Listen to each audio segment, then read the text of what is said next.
कुरुक्षेत्र का मैदान, जहां 18 दिनों तक मृत्यु ने अपना तांडव किया था, अब शमशान जैसी शांति थी।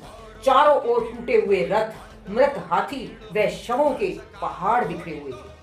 कुरु वंश का युवराज भी टूटी जंघाओं सहित मृत्यु की प्रतीक्षा कर रहा था।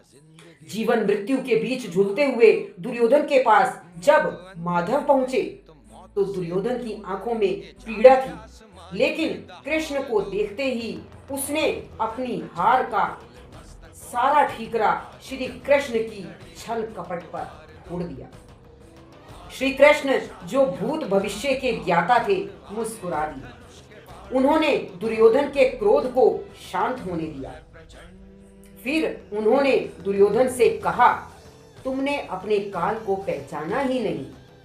श्री कृष्ण ने कहा, तुम अपनी हार का कारण मेरे छल कपट को दे रहे हो, लेकिन तुमने उसको कभी नेतृत्व सौंपा ही नहीं। वह योद्धा कोई और नहीं, गुरु द्रोणाचार्य का पुत्र अश्वत्थामा था। 1 से 10 दिन तक तुमने भीष्म पितामह को सेनापति के पद पर रखा, जो पांडवों का वध ही नहीं करना चाहते थे। 11वें से 15वें दिन तुमने गुरु द्रोणाचार्य को सेनापति रखा, जिन्होंने पांडवों को क्षति तो पहुंचाई, लेकिन किसी का वध नहीं कर पाए। 16वें दिन तुमने अपने मित्र कर्ण को सेनापति बनाया, यही तुमसे चूक हुई। अश्वत्थामा तो साक्षात रुद्र का अवतार थे। तुम कर्ण की मित्रता व दान वीरता के मोह में इतने अंधे हुए कि अश्वत्थामा की वास्तविक शक्तियों को नहीं देख पाए।